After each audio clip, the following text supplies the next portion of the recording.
Bonjour à vous et bienvenue sur ma chaîne. Aujourd'hui, présentation de la meuleuse à batterie de chez Parkside.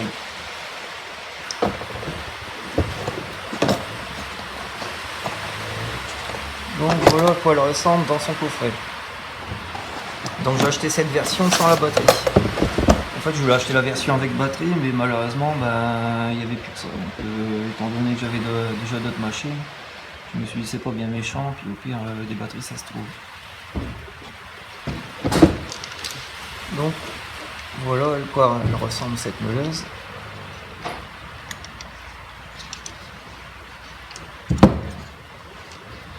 Et voici ce que ça donne avec la batterie. Avec, on a un petit disque offert avec, pas offert, fourni. Donc on va monter ça tout de suite.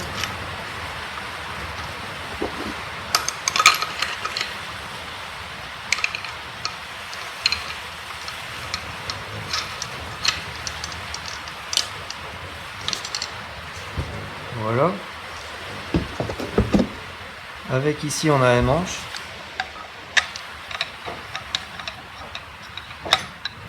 Donc pour le coup je trouve qu'elle a encore de la gueule cette meuleuse. Elle m'inspire, enfin elle m'inspire.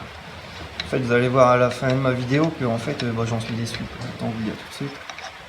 Mais au début elle m'inspirait bien. Je trouve qu'elle est bien, elle est bien équilibrée. Elle est pas trop grosse, donc la prise en main elle est vraiment agréable. Je la trouvais vraiment pas mal cette tronçonneuse. Le petit détail qui était bien aussi que j'ai trouvé, c'est en fait cette clé pour venir bloquer le disque. Ils n'ont pas prévu de le mettre dans le manche et ça je trouve que c'est vraiment malin. En plus ça tient bien, c'est pas mal parce que généralement on cherche toujours après cette fameuse clé. Et là du coup j'ai trouvé que pour le coup c'était malin de l'avoir mis, d'avoir eu l'idée de l'emboîter dans la poignée. Enfin, moi pour ma part je l'utilise jamais cette poignée, mais bon c'est toujours recommandé de la mettre.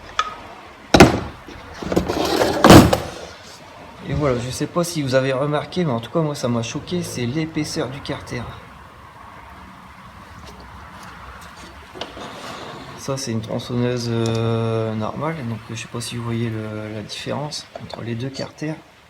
Enfin, c'est juste monstrueux, c'est énorme. En fait il est, je sais pas si tu arrives à le voir, il est 2 fois plus épais qu'un carter ordinaire. Donc ouais, vraiment ça m'a dérangé parce qu'en fait, je sais pas si t'imagines quand tu travailles avec, tu vois l'épaisseur du carter, en fait tu vois rien du tout à ce que tu fais, quoi. Enfin tu vois rien, c'est comparé aux autres meuleuses, celle-ci, ce carter en tout cas il est vraiment pas pratique. Donc j'avais déjà prévu de, de le découper en fait, parce qu'en fait quand on regarde bien il y a, il est soudé, donc j'avais prévu d'enlever les points de soudure et puis de, parce qu'en fait ils ont vraiment été cons je trouve sur le School of Parkside. Je vais voir ça de plus près. En fait, on voit le carter. En fait, il est en 2 morceaux. En fait, ici, là au milieu, il y a une soudure. Donc, j'avais prévu d'enlever les soudures et de venir le resserrer contre. Et du coup, ça aurait fait l'épaisseur d'un carter ordinaire.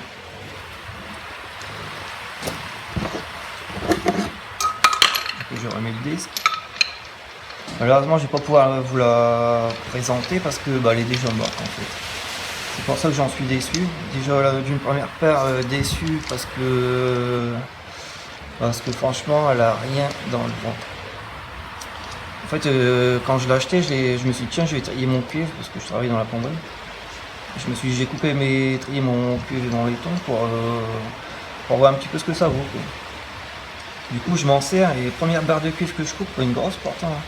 Et tout de suite elle cale dedans. Et là je me dis mince il y a un problème.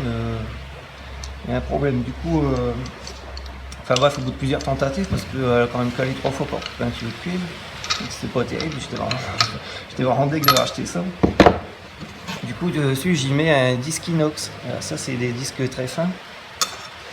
Je vais faire voir un peu si tu connais pas. Je sais pas si tu arriveras à voir la différence, mais le disque inox il est quasiment 2 fois plus fin. Du coup dessus je mets un disque inox et là ça allait quoi, fallait pas appuyer trop fort dessus mais ça allait quoi, ça faisait le boulot quoi. Donc bon, bah, c'est bien, je m'en sers et tout. Et au bout de 10 minutes, déjà plus de batterie. Donc je me dis, mince, c'est bizarre. Du coup, je prends la batterie d'une autre machine. Je pensais que ma batterie elle était pas chargée. Et là, belote, au bout de 10 minutes, plus de batterie. Pourtant, la batterie elle était pas complètement déchargée, mais en fait, elle a besoin d'énormément de courant. Du coup, bah, la batterie tenait pas plus que 10 minutes. Même si elle était pas complètement déchargée, la meuleuse, elle avait plus rien. Enfin, c'était plus possible de s'en servir parce qu'on pouvait même plus appuyer dessus, il fallait retenir la machine, quoi. Donc oui, grosse déception. Donc en rentrant, il faut que j'arrête là, quoi. Puis au soir, je me renseigne et tout, je regarde un petit peu sur internet. Et je m'aperçois que pour cette machine, en fait, à la base, elle est vendue avec une batterie de 4 ampères. Alors, je vais vous montrer la différence. En fait, les batteries de tous les machines qui vendent, comme celle-ci, c'est des 2 ampères. Et pour cette meuleuse qu'ils vendent là, c'est une 4 ampères. Autrement dit, elle est deux fois plus épaisse. 2 fois plus épaisse, 2 fois plus forte aussi. Donc je commande une batterie, tout ça. Enfin, j'en prends même 2, quoi, pour être tranquille. Et là, ouais, là, ça allait nettement mieux, quoi. Ça allait nettement mieux, mais bon, c'était pas encore exceptionnel. Comment dire En fait, tu vois, celle-ci, c'est une tronçonneuse qui fait 700 watts. 700 watts pour une tronçonneuse, enfin une meuleuse, c'est pas énorme. Mais bon, ça va, 700 watts, c'est bien. Et celle-ci, comparée à la 700 watts, j'ai l'impression qu'elle avait le double moins de pêche. Donc autrement dit, j'avais l'impression de tourner dans les 350 watts avec cette batterie 4 ampères chargée à bloc. Et une fois qu'elle commence à se décharger, là j'ai plus l'impression de tourner sur du 300 watts. Donc je sais pas si tu imagines 300 watts pour une meuleuse, tu fais pas grand chose avec. Tu vas couper des toutes petites barres, tu vas te faire vraiment des petites bicoles, mais tu vas pas c'est pas avec ça que tu vas aller couper des fers à béton par exemple. Donc ça c'était cette meuleuse là, elle est vraiment bien pour faire des toutes petites bicoles. Et autrement, bon clairement je te la déconseille, quoi. Avec j'étais hyper déçu déjà d'une part par ce carter et d'une autre part parce qu'elle a vraiment pas la pêche. Je sais pas si tu as déjà eu l'occasion d'utiliser une meuleuse pneumatique. Si tu en as déjà utilisé, tu sais que ça a moins de puissance qu'une meuleuse normale. Et ben là, on est encore un cran en dessous de la meuleuse pneumatique. Donc autant te dire que vraiment, c'est à part pour couper du carton, je vois pas quoi on peut s'en servir parce que vraiment, ça a pas de pêche, c'est nul. C'est dommage parce qu'elle était quand même bien fichue cette meuleuse. Dessus, en fait, ici, il y a un petit variateur de puissance. Bon, entre nous, c'est rare qu'on s'en sert, mais bon, ça a le mérite d'être là, quoi. Je m'en suis servi pour nettoyer ma grille de barbecue, par exemple, avec une petite brosse dessus. Et c'est vrai que c'était bien de pas pouvoir mettre la pleine puissance, sinon c'était un peu trop brutal. Donc ce petit variateur il était bien, franchement, elle est bien équilibrée et tout, rien à dire. Cette petite poignée, bah, elle est bien, elle est sympa, en plus avec la petite clé qui rentre dans le manche, donc c'était vraiment bien pensé. Ici on avait un petit bouton pour bloquer l'arbre, pour mettre le disque, donc c'est super, quoi. Donc ouais, elle était vraiment géniale, quoi. Elle était géniale, mais seulement elle a rien dans le ventre. Et le problème que j'ai eu, c'est que bah, grosso modo, au bout de un disque à tronçonner, bah, elle était déjà fichue en fait. D'un seul coup, elle s'est mise à pétarder, à faire un drôle de bruit. Et là, je sais pas si tu l'entends. Et en fait, j'ai démonté à l'intérieur, il y a des bouts de moteur qui se baladent et tout. Enfin, il y a des bouts de rotor qui se baladent, donc elle a retenu le choc. Franchement, j'ai pas fait le barbare avec, je m'en suis servi normalement. C'est vrai, au début, le moteur il peinait, elle bloquait, elle s'arrêtait. J'ai pas insisté, j'ai tout de suite mis un disque inox.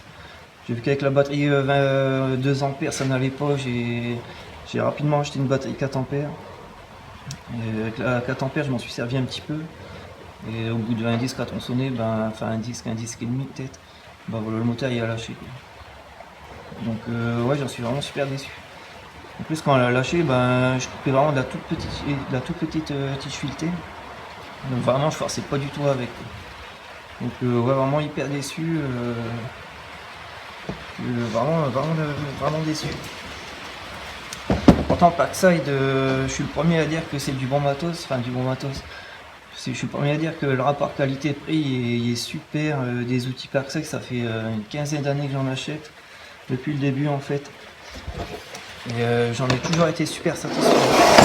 La preuve, c'est que j'ai encore ici sous la main mon premier perfo Parkside que j'ai acheté. Alors je sais pas si vous l'avez déjà vu celui-là. Car à l'époque Parkside c'était rouge. Et celui-ci, si vous voulez, ça fait 15 ans que je l'ai. En fait, au début, je l'avais acheté parce que j'avais un chantier à faire.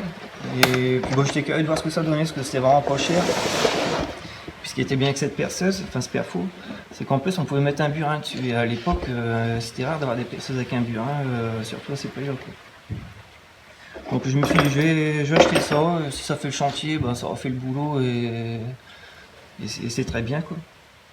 Et finalement, bah, j'ai fait mon chantier et j'en ai fait d'autres entre deux. Ça fait 15 ans que je m'en sers, ça fait 15 ans que je dis qu'il va lâcher. Et pour finir, il y a encore toujours là. Pourtant, celui-là, je l'ai pas ménagé. Dessus, je lui ai mis des mèches à béton. Je sais pas si tu vas bien voir, mais c'est une mèche de 20C. Ça. En fait, j'utilise ça comme je travaille dans la plomberie pour passer des tuyaux PER. Avec la fonction burinaire, je perce des trous pour passer des tuyaux d'évacuation, donc enfin des trous urinaires, j'en ai fait énormément avec, des perçages à 26, j'en ai fait énormément avec. Et tous les ans, à chaque fois que je m'en sers, je dis c'est sa dernière année et il tient encore et je me suis encore servi ce week-end. Et j'ai jamais été embêté avec. Même le cordon, j'ai pas encore dû le raccourcir parce que les câbles ils étaient cassés, quoi que ce soit. Vraiment, j'en suis super content. Donc c'est pour ça que je suis le premier à dire que Parkside c'est du bon matos. Jusqu'à maintenant, j'ai jamais été déçu. Pourtant, des outils, j'en ai la blinde. J'en ai facilement une vingtaine, voire plus. J'ai une bonne partie de la gamme à batterie. J'ai quasiment tous les outils filaires. Et jusqu'à maintenant, j'ai vraiment jamais été déçu. Ou très peu, quoi. Mais là, pour le coup, sur cette machine-là, alors c'est pas parce que le moteur il a lâché, hein, ça peut arriver, peut-être qu'elle a un défaut, j'en sais de rien, quoi. Mais niveau pêche, franchement, j'en suis super déçu. Donc j'avais regardé d'autres vidéos sur internet hein, pour voir si c'est pas ma machine qui avait un problème tout simplement, quoi. Et j'ai pu voir au travers de d'autres vidéos que bah, c'est le même problème pour tout le monde en fait, bah, elle a pas de pêche, elle a pas de pêche quoi. Donc bah oui, sur ce coup-là, Parkside ils ont merdé mais vraiment bien comme il faut quoi. Je sais pas pourquoi ils ont sorti cette meuleuse là, peut-être pour couper du carton, j'en sais de rien quoi. Mais si tu veux couper de la ferraille avec ça, c'est même pas la peine. Surtout avec leur disque qui est fourni, parce que leur disque c'est déjà un disque épais, enfin un disque à fer quoi. Donc déjà ça aide pas trop qu'un disque inox ça allait à peu près quoi.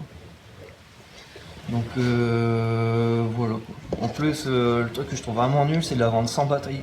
Parce qu'il faut savoir que c'est un des seuls outils en tout cas vendus en France qui a besoin d'une batterie 4 ampères. Donc je trouve ça idiot de vendre en France un outil sans batterie, sachant que vous allez être embêté, que vous ne pourrez pas mettre vos autres batteries, les autres batteries ordinaires 2 ampères, vous allez devoir en acheter une. Donc c'est con de vendre un produit sans batterie pour devoir en acheter après quoi. Donc ouais franchement là-dessus ils ont merdé sur toute la ligne. Donc bah vraiment je vous la déconseille, après faites ce que vous voulez, si vous pouvez donner votre avis dans les commentaires si vous en êtes satisfait ou pas. Mais franchement pour ma part je vous la déconseille et encore une fois c'est pas parce que le moteur y a lâché rapidement, c'est vraiment parce que bah, elle a pas de pêche. Je trouve que vendre un produit comme ça sans batterie qu'il faut en acheter derrière c'est complètement idiot. Enfin, voilà, c'était mon ressenti sur cette meuleuse à batterie. Dans ma prochaine vidéo je vais revenir sur la marque Parkside comme d'habitude.